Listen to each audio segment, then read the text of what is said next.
कि नहीं? नहीं बोलोगे? नहीं खाते हैं?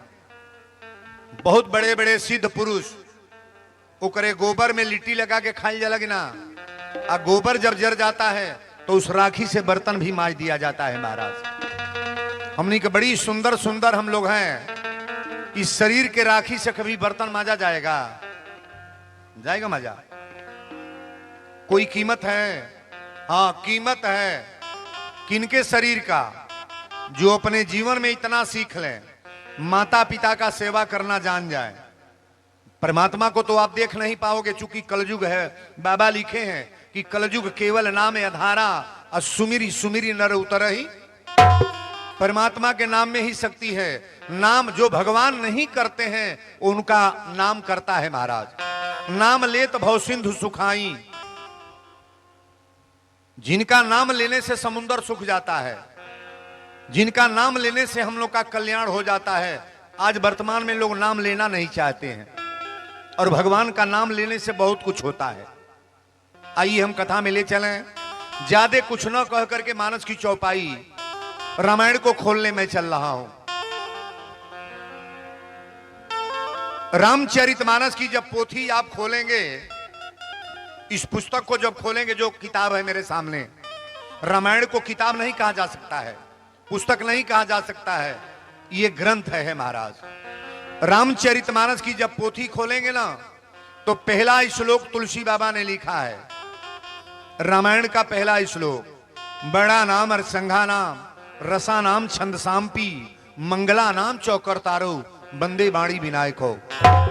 इस पोथी का पहला श्लोक मैं बोला हूं। जय जय।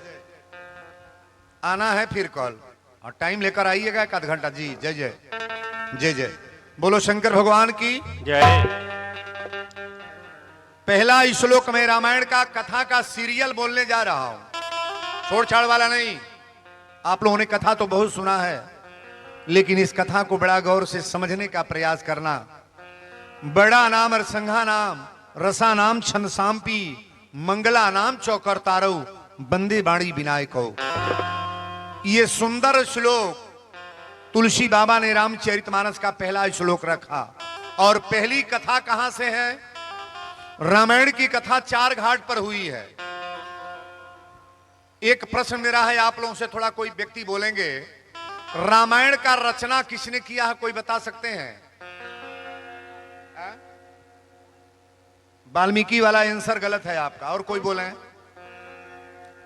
ये सज्जन बता रहे हैं वाल्मीकि जी। कोई और बताएं, रामायण का रचना किसने किया है? कोई बोले? ये आंसर आपका गलत है, जो वाल्मीकि का नाम आपने रखा है। अब बोले कोई? बड़ी अच्छी बात। वाल्मीकि लिखने वाले व्यक्ति का नाम है। गौर से सुनेंगे, जितने मास्टर हैं, प्रोफेसर वर्ग के लोग, जितने पढ़े लिखे लोग हैं जो रामायण को अध्ययन करते हैं, आप समझने का प्रयास करो कि वीरेंद्र बोलने का जा रहे हैं। तुलसी रामायण लिखने वाले व्यक्ति का नाम है। तुलसी ने रामायण लिखा। वाल्मीकि रामायण लिखने वाले व्यक्ति का नाम है। रामायण लिखे हैं। तुलसी रामायण कब लिखे हैं? तो भगवान के जन्म के बाद। और वाल्मीकि रामायण कब लिखे हैं? राम के जन्म के पहले। वाल्मीकि रामायण लिखे हैं संस्कृत में, और तुलसी रामायण लिखे हैं हर भाषाओं को लेकर। बड़ा गौर से समझने का प्रयास करना। हम रचयिता पूछे हैं कि रचने वाला कौन है, तो अभी आपने भैया ने बताया कि शंकर भगवान।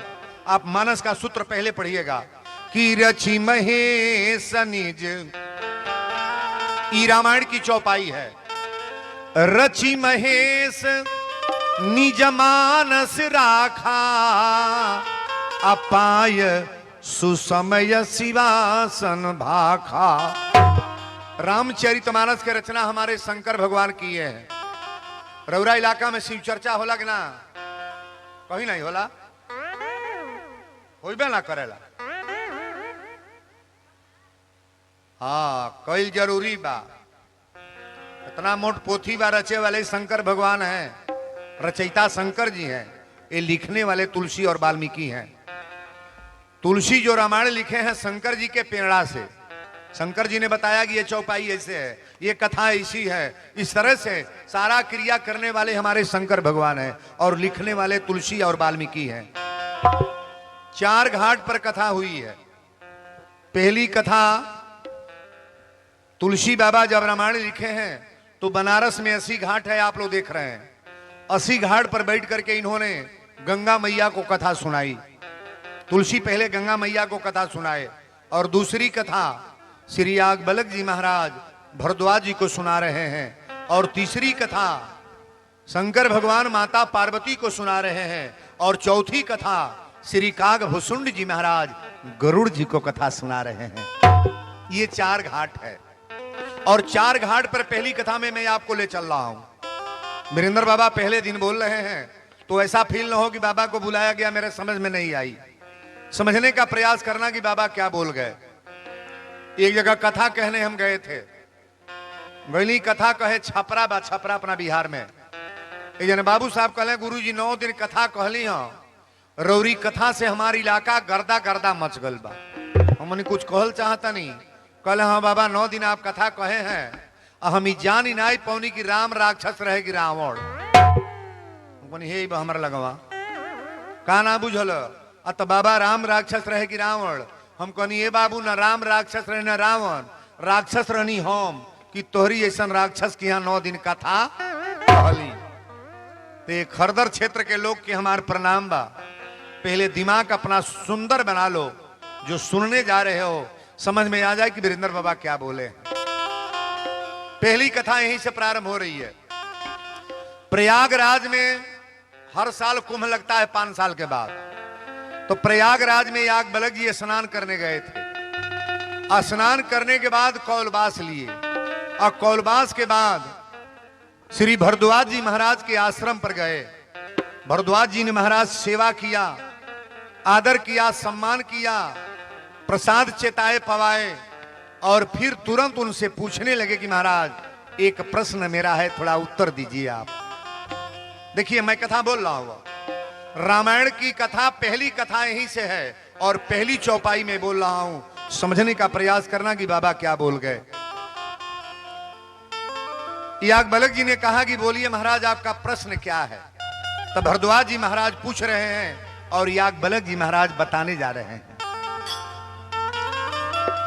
राम कवन मैं पूछूं तो ही, राम कवन मैं पूछूं तो ही, राम कवन मैं पूछूं तो ही, कहिए बुझाई कृपा निधि मोही।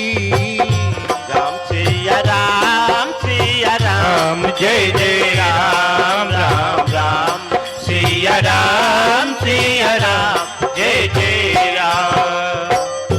एक राम अवधेश कुमारा, एक राम अवधेश कुमारा, तिनकर चरित विदित संसारा।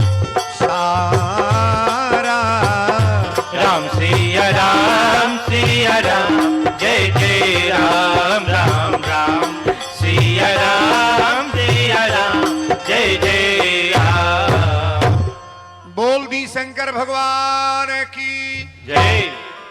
कथा प्रारंभ हो गई है, थोड़ा समझने का प्रयास करें। श्री भरद्वाज जी महाराज पूछ रहे हैं। आवाज एकर कट गई लेकर। Hello hello. श्री भरद्वाज जी महाराज पूछ रहे हैं और किनसे?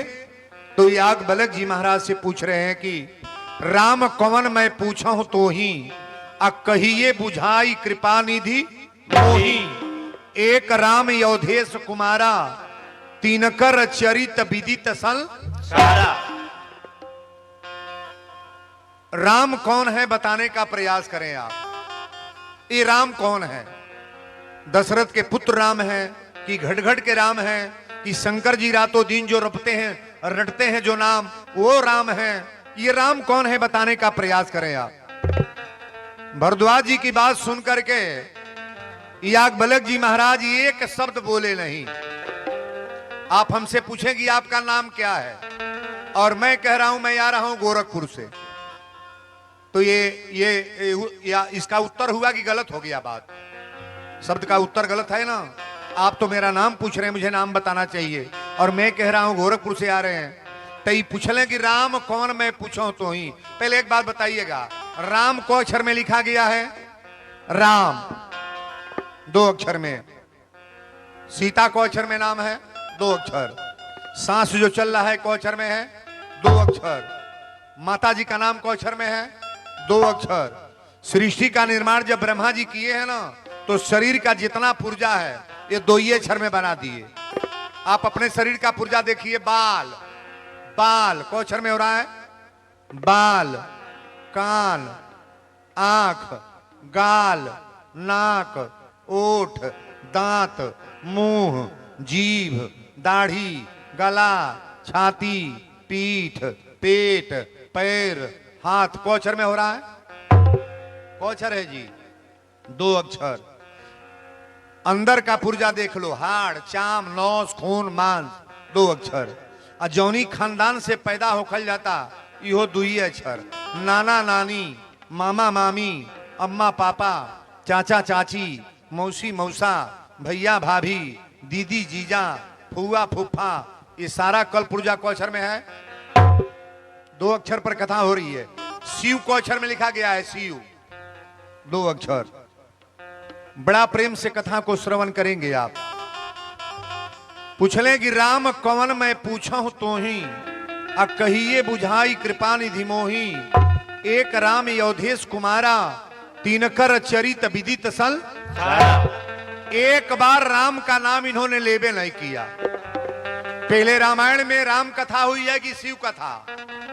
नहीं बोलेंगे। पहले शिव कथा। शंकर जी को जब जान जाओगे तो राम कथा समझ में आ जाएगी, और जब तक भगवान भोलेनाथ को नहीं जानोगे तब तक कथा समझ में आने वाली नहीं। शिव द्रोही ममदास कहावा, जहां पर कृपा न करही पुरारी, सो न पावे मुनि भक्ति हमारी। जब तक शंकर जी को नहीं जानोगे राम जी समझ में आने वाले नहीं है। अब कथा को ध्यान से सुनिएगा। इता राम के परिचय पूछले हैं, लेकिन राम के नाम ना बता के कौन कथा शुरू कैले? ये अकबलक जी बोल रहे हैं। एक बार त्रेता जुग माही, एक बार त्रेता जुग माही। एक बार त्रेता जुग माही, शंभु गए कुंभज ऋषि आही। राम सिया राम, जय जय राम राम राम। सिया राम, जय जय राम। बोल दी शंकर भगवान की जय। तनी एक आवाज और बढ़ा लहे कर। बार बार नहीं, एक बार। एक बार त्रेता जुग माही। ये कथा कब की है? त्रेता की।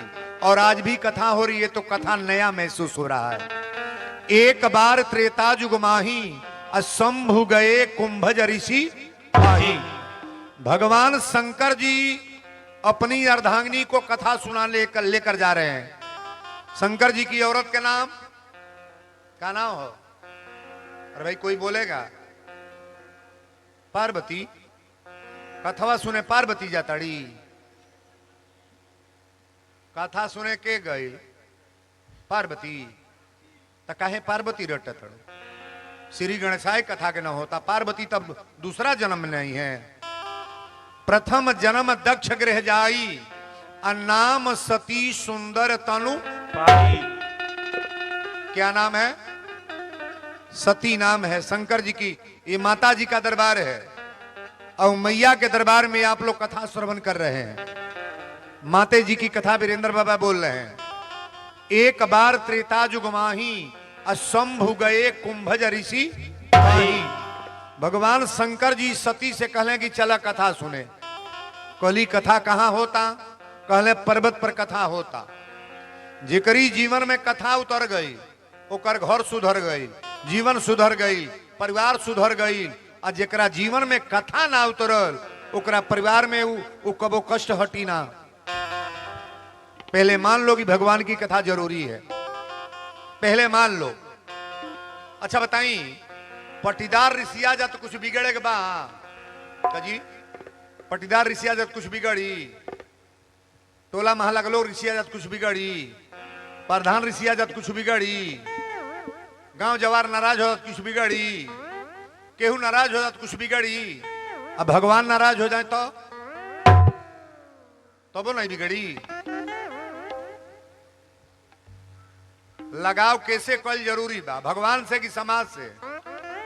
समाज के चक्कर में जे पड़लू पिटा गए। ध्यान से सुनना, लोगों पर विश्वास कभी न करो आप, गांव पर विश्वास कभी न करो। हाँ, गांव में रहना है तो बोलना जरूरी है, बात करना जरूरी है, लेकिन ऐसा कांटा कतई न करना कि मेरा काम ये आदमी करने वाला है, करेगा। हो सकता है जे विश्वास कैले बा भीतरे बुझतो बाबू। जितना विश्वास आधुनिक दुख पर है ना, भगवान पर विश्वास करके देखो, कोई काम खराब नहीं होगा। मानना है तो परमात्मा को। अच्छा, अपना घर के बेइज्जती गांव में बतियावल जा तो गांव वाले मजा लेंगे कि नहीं? नहीं लेंगे। आई माई के दुआरी पर आगे रो के कहल जाता, ये सुनिए कि ना सुनिए? तो इनके सुनावल जरूर बा कि गांव वालों का? दोनों कष्ट सुनाओ के बाद तो गांव के ना, भगवान को सुनाओ, माता जी को सुनाओ। ये दुनिया वाले किसी का कष्ट हरने वाले नहीं है, कष्ट बढ़ा देंगे, कष्ट बढ़ा देंगे महाराज। 5 गो रुपया घटल बा 2 बेर मांगे जाई तो गालिए से बात करेगा, लेकिन भगवान को करोड़ देंगे कभी मांगेंगे? परमात्मा कभी नहीं मांगेंगे। मांगना है तो परमात्मा से मांगो। ये आधुनिक युग वालों से, दुनिया वालों से क्या मांगना है? किसी से मत मांगो। कथा इतनी अच्छी है, ध्यान से, कम टाइम में को बड़ा बढ़िया, हम इतना बढ़िया संबोधित करेंगे, इस कथा को ध्यान से सुनना। शंकर जी सती के कहले चला कथा सुने। कहली कहां होता कथा? कहले पर्वत पर कथा होता, कुंभज ऋषि जी को तड़े। सती कहली जब सजी कथवा रे जानते बाणी तो काहे सुने चलता नहीं? सजी रामायण के रचने वाले शंकर भगवान हैं, लेकिन सुनने के लिए जा रहे हैं नहीं कहीं।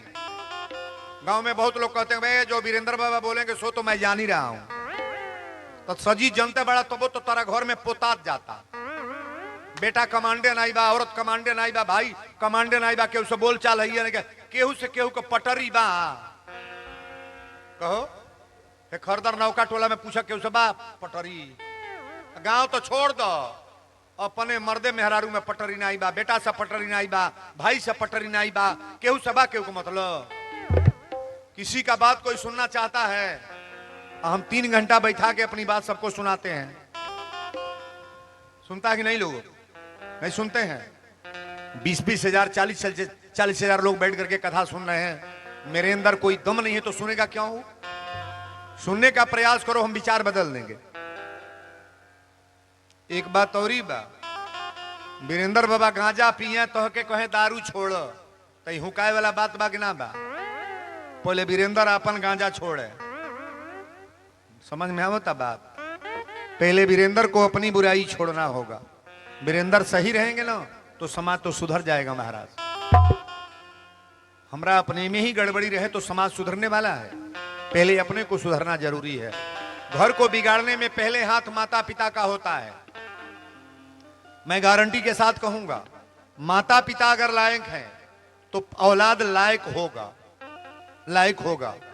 माता पिता लायक हैं तो परिवार में बहू आएगी, लायक होगी। माता पिता लायक हैं तो जिस तरह से कंडीशन आप बनाओगे ना वैसा होगा।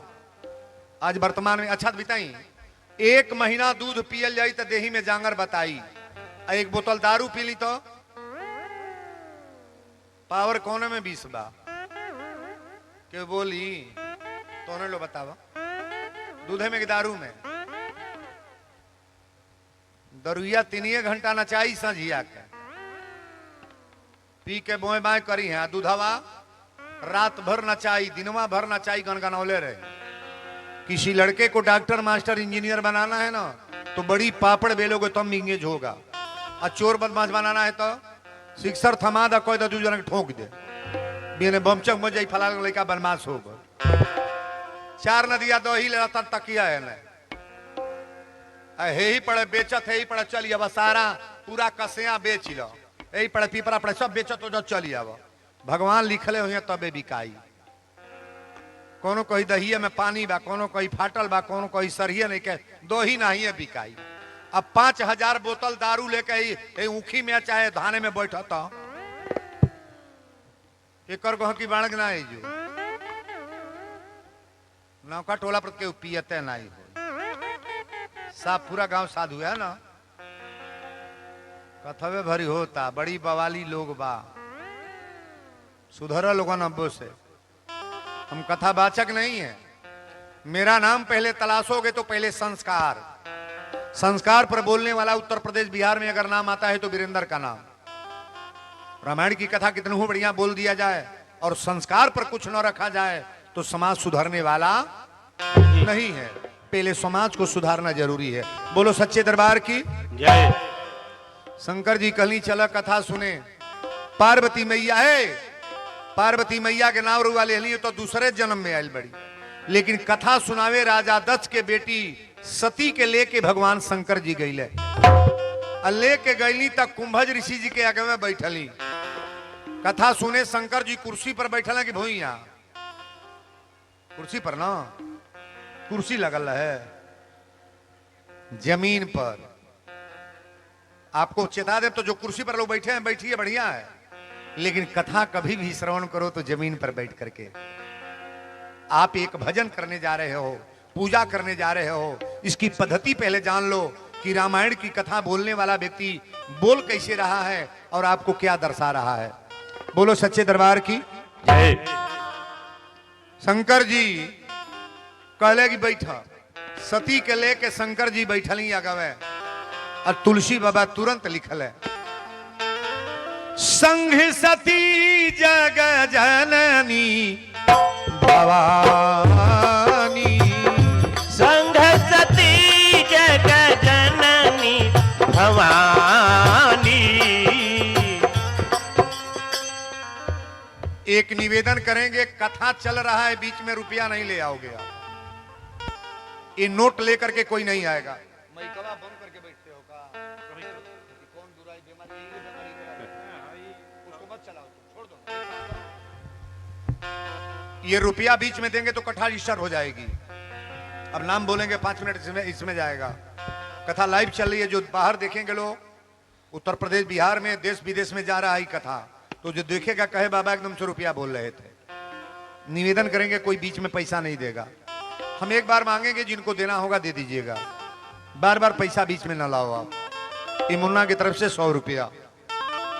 संघ सती जग जननी भवानी, संघ सती जग जननी भवानी, संघ सती जग जननी भवानी, पूजहि मुनि अखिलेश्वर जानी।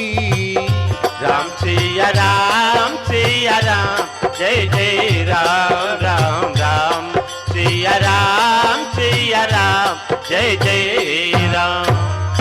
बोल दी शंकर भगवान की जय। माता जी कथा सुने गईली शंकर जी की साथ है, और जब भोलेनाथ लेके बैठल है तो कुंभज ऋषि जी मंचवे पर से दोनों जानी का प्रणाम कैले। चौपाई को गौर करना, संघ सती जग जननी भवानी, शंकर जी की अर्धांगिनी संसार की माता है। एक आवाज कम हो जाता, उस टाइम चला था देखा धीरा हो गल बा, समझ में आओ तो बात कहां से गड़बड़ होता हूं। एक मॉनिटर का कवर।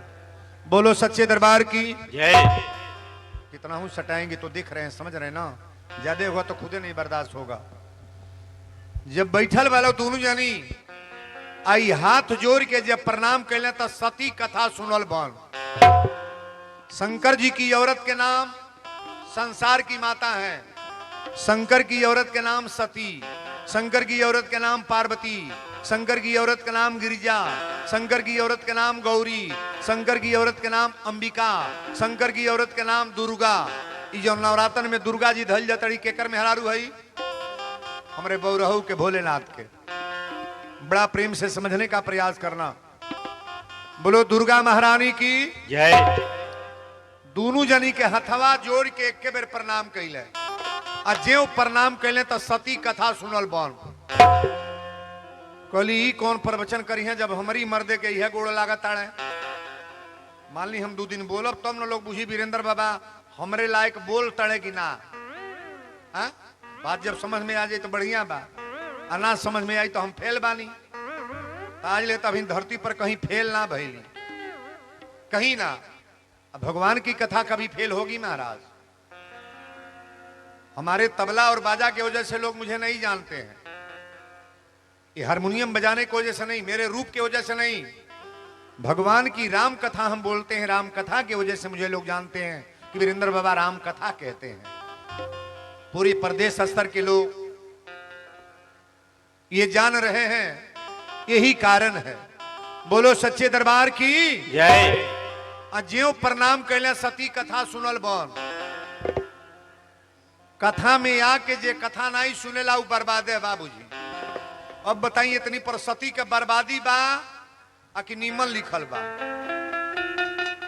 कथा सुनल बन। कहली हमारी पति के इहे गोड़ लागत है, कौन प्रवचन करी है का जानता है? शंकर जी अकेले कथा सुनतनी, आ माता सती कथा सुनल बन कर देली। तुलसी बाबा लिखली कि राम कथा मुनि बरज बखानी, राम कथा मुनि बरज बखानी, राम कथा मुनि बरज बखानी, सुनी महेश परम सुख मानी, सुनी महेश परम सुख मानी। राम कथा मुनि बरज बखानी, आ सुनी महेश परम सुख। शंकर भगवान अकेले कथा सुनली, आ माता सती कथा साफ सुनबे ना कैली। शंकर जी अब कहली कि चलो कथा हो गई।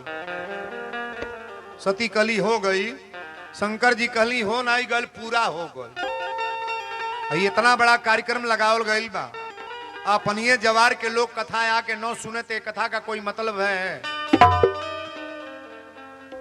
देखिए प्रवचन कथा में कभी चालू मत बने। एगो चोर आदमी रहे, चोर, आ चोर के साथ साथ चालुओ रह। ओकरा पेटे में दर्द होखे तो डॉक्टर के लग गई, और डॉक्टर से कहले डॉक्टर साहब मेरे पेट में दर्द है, कोई दवा बताइए। तो कहले पहले अल्ट्रासाउंड कराओ। तो अल्ट्रासाउंड करो तो ओकरे पेटे में पथली रहल, पूरा वह दर्द होत रहे। डॉक्टर कहले कि ऑपरेशन करना पड़ेगा।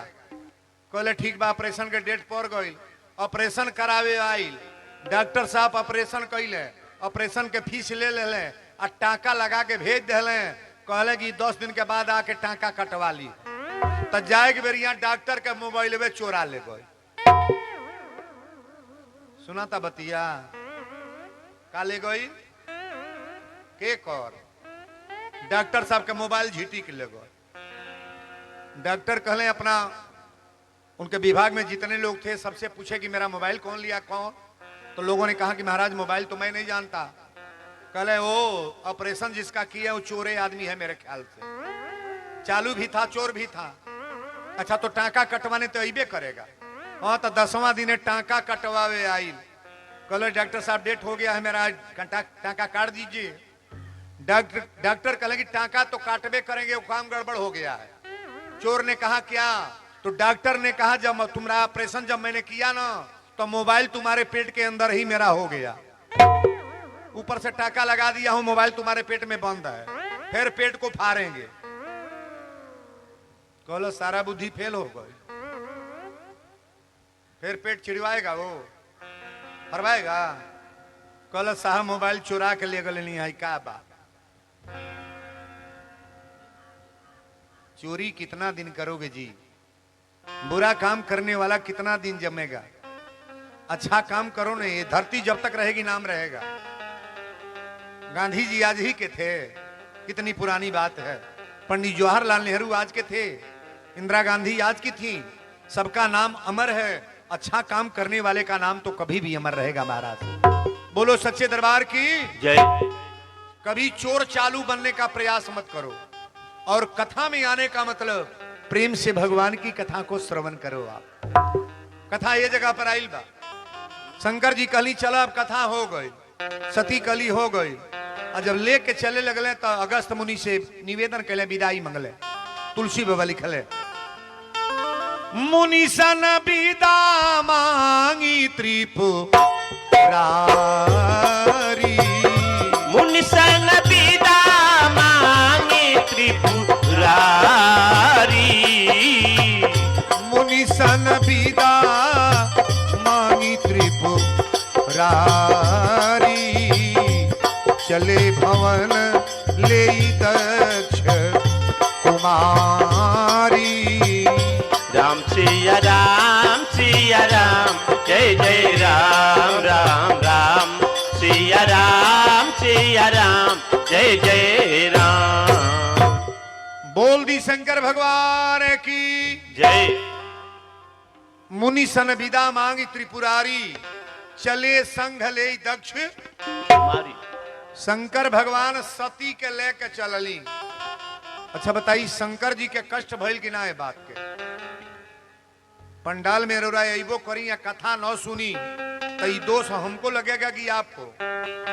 एक बात समझ लें, प्रवचन के पंडाल में एक बार आए और एक बार जब आरती हो जाए तो प्रसाद लेकर के एक बार धीरे से घर को जाओ। आप बार बार कथा में उठना बैठना अच्छी बात नहीं है।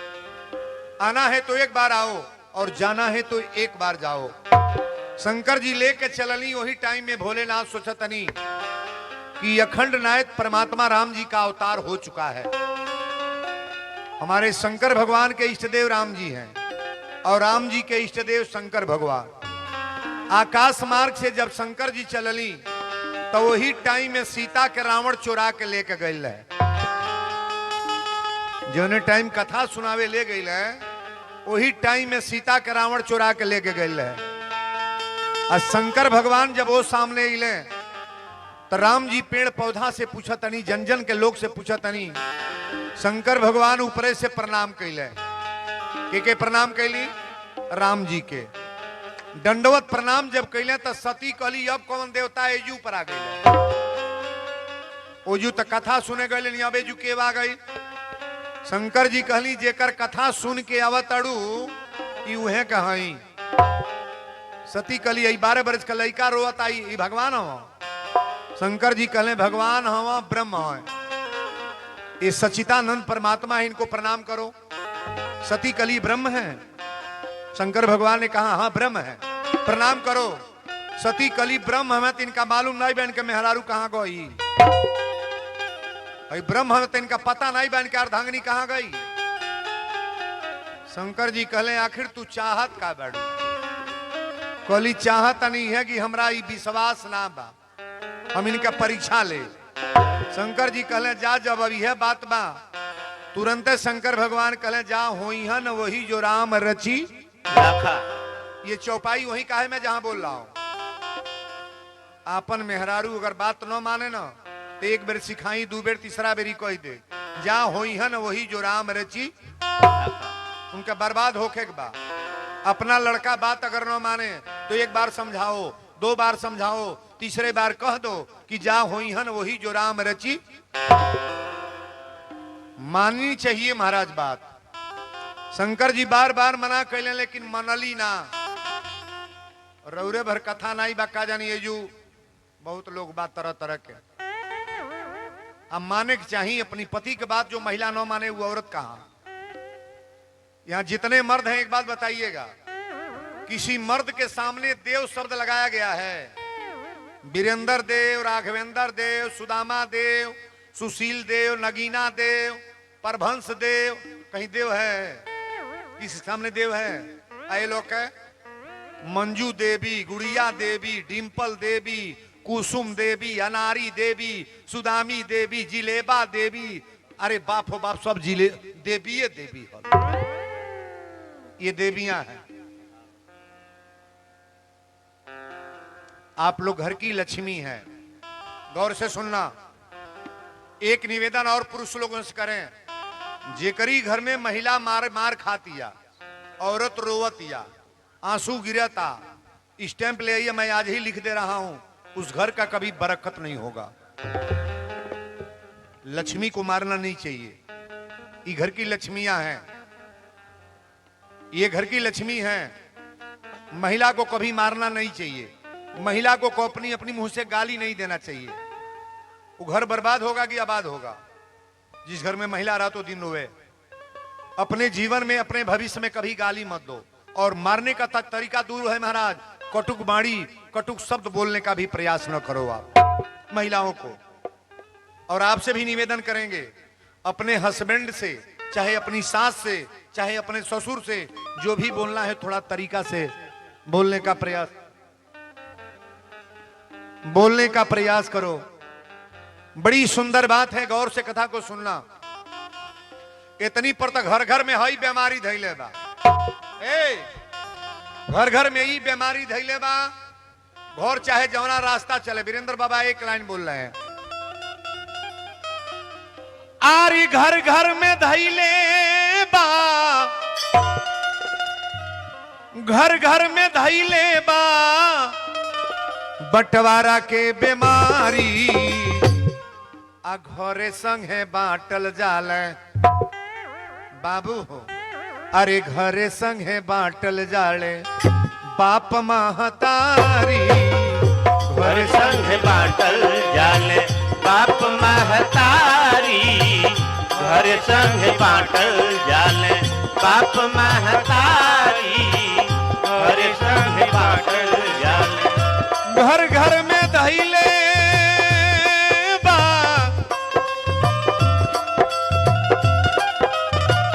घर घर में धैले बा, बंटवारा के बीमारी, आ घरे संगे बाटल जाले। का जनौरा इलाका में चलता नहीं, हमरा यहाँ तो होता।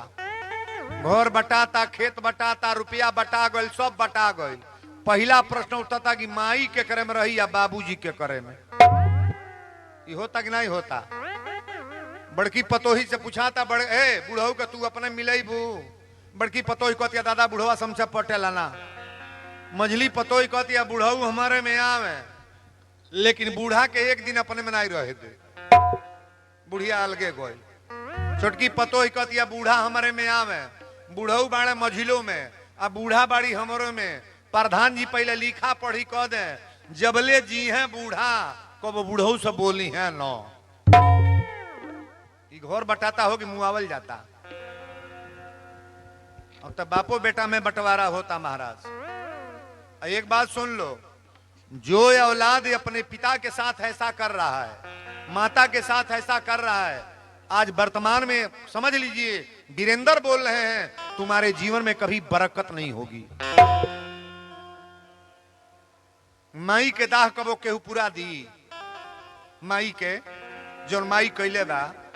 अच्छा तो माई के पेटे में बच्चा हो है, डिलीवरी अल्लाद के ले चल जा अपना कसिया, सदर में ले चली चाहे कोनो अस्पताल में, डॉक्टर कह दे कि ये कहीं को बचना है, या तो औरत बचेगी नहीं तो बेटा बच्चा, तो घर वाले किसको बचाएंगे? ससुरो कहीं पतो ही बच जा, ससुरो कहीं पतो ही के बचा दी, मर्दों कहीं मेहरारू बच जा। लेकिन जौनी माई के पेटे में बच्चा बा उसे पूछल जा कि एक के जने बचिए, या तो तू बचबू ना तो तोहर बेटा, तो माई के बचावे कही? सही बोलिएगा, के कही? तुरंत कही डॉक्टर साहब हमरे बच्चा के बचा ली। औलाद को बचाइए महाराज। औलाद जियत रही तो लोग कही कि एगो बेटा चीन्हा पैदा करके गइल बा। अब मान ली हमार बेटा मर जाए के बाद आज से बच्चे न होके तो जीवन भर बझनिया बन के रह। माताओं का विचार बड़ा निर्मल होता है महाराज। आप पता कर लीजिएगा, चाहे जहां के हों, जिनके घर में महिला का इज्जत नहीं हुआ, औरतों का सम्मान नहीं होता है, नारियों का सम्मान नहीं होगा, वो घर तुरंत बर्बादी के कगार पर आ जाएगा। महाराज बोलो सच्चे दरबार की जय। ये माता जी के दरबार में आए हो और मैया की कथा आप सुन रहे हो। शंकर जी कहले ना मनबू, चला कली चलब ना, इनका परीक्षा ले। आई ब्रह्म हवा, भगवान हवा, मेहरारू के लेके कोनो चल गल बा, रोवा तड़े। अजय भगवान हो, ओकरा पता नहीं बा उनके मेहरारू कहाँ गई। शंकर जी कहले ना मनबू, कली मानव नहीं, इनके परीक्षा ले। शंकर जी कहले जा दिल खोल के परीक्षा ले लो। अब गईबो कैली तो इनाई की ओरिजिनल रूप में चल जा। रहली सती बन गली सीता, नकली बन के गली की असली। भगवान के दरबार में नकली असली जाओगे तो पहचान हो जाएगा कि नहीं। रौरा गांव में के चोर बा के बाउर बाई बुझात ना बा, नहीं क्या मालूम हो। अरे आप न जान पाओ, लेकिन परमात्मा तो जान रहे हैं कि आप किस क्वालिटी के व्यक्ति हो। महाराज भगवान को छिपाना नहीं है। रहली सती बन गई सीता, और सीता बन के गई तो लक्ष्मण जी कहले प्रभु हो देखी, राम जी के अगवे कूदा चल तड़ी। असली सीता आगे चलती है कि पीछे? पीछे। आई नकली सीता कहां चल तड़ी? अगवे। राम जी कहली कि लक्ष्मण घबरा मत, तू हमई के देखावे आओ तो बाड़ी। और जब आगे भैली तो राम जी कहले जब हमारे इष्ट देव की अर्धांगिनी है तो ऐसे तो बोलेंगे नहीं, हम माता कही के प्रणाम कैले। तुलसी बाबा लिख रहे हैं, जोरी पानी प्रभु कीन प्रणाम, जोरी पानी प्रभु कीन प्रणाम, जोरी पानी प्रभु कीन प्रणाम, पिता समेत लीन निज नाम। राम सिया राम सिया राम, जय जय राम राम राम, सिया राम जय जय राम। जोरी पानी प्रभु कीन प्रणामो, आ पिता समेत लीन निज, अथवा जोर के कहले माता श्री प्रणाम।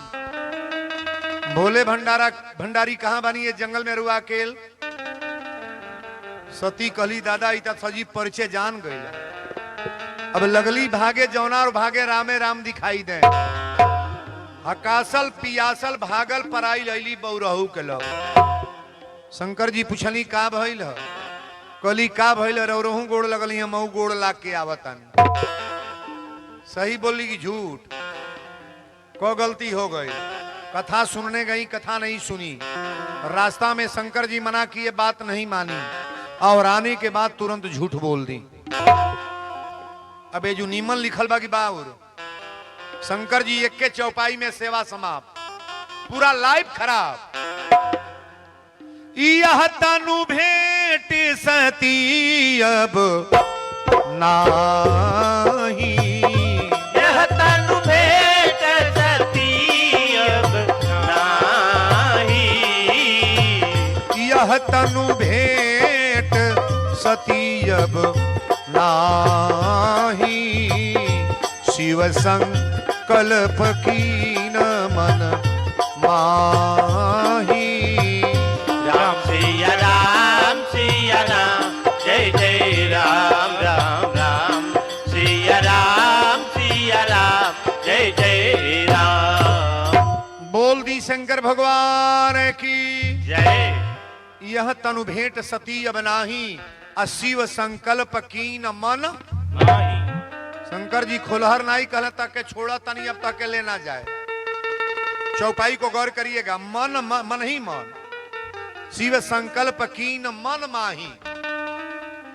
अच्छा रौरा पास के मालिक ऋषिया जात के जान पाई ऋषि आयल बड़े बुझबू लोगे। आ तो लोग ऋषिया जात रसोईया परोसत में चिन्हा जेबू लोग, खानवा धरत में चिन्हा जेबू की तनी बनल बाजार रही तो बरियारे पसंद से बैठे ही है। अब बिगड़ल बाजार बा हे तर धरा जैलो नहीं चिन्हा गई।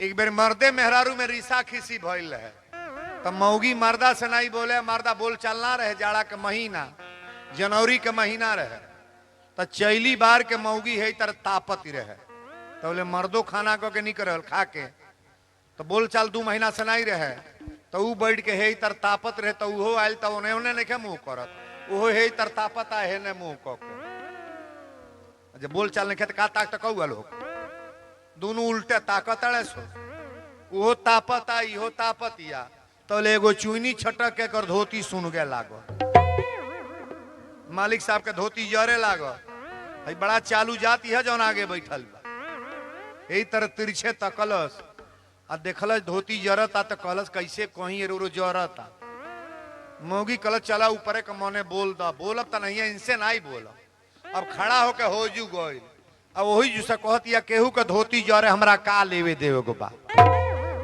केहू के धोती जरे हमरा का लेवे देवे गो बा, केहू के धोती जरे। अच्छा उनसे बोले गई हो और उनका बता दिहलस कि ना धोतिया उहन पहिरले रह जरता, वही के टप दर रगड़ के बुतौलस, अपनी औरत के गोड़े पर गिर गल, कलस ले कान पकड़तनी आज उससे कबो रिसी आए भी ना, पहले गोड़े पर के गिरल, हई पार्टी की हई, हई हमार पार्टी बड़ी थेथर पार्टी है, महिला कोनो गोड़े पर गिरे वाली बाड़ी गिरी है जुग में, कथवा खाली सुनल कर, 5 दिन में तो बड़ी बहुत लीला बा ना, पहला दिन बा शंकर जी कली चल, सती कली तरता, लेकिन शंकर जी बात बोल चुकल बड़े, यह तनु भेंट सती अब नाही, आ शिव संकल्प कीन मन माही, शंकर जी गए ओकरा बाद से बातचीत बन, आ जाके कैलाश पर्वत पर समाधि ले ले, एक बेर समाधि लगाई ले भोलेनाथ तो 87,000 वर्ष ताकी लेना, ई माई के मंदिर है, माई के कथा, आ हमरा भोलेनाथ जे रामायण के रचना कैले बा नहीं के प्रवचन चल रहा बा, 87,000 वर्ष खातिर समाधि ले ले।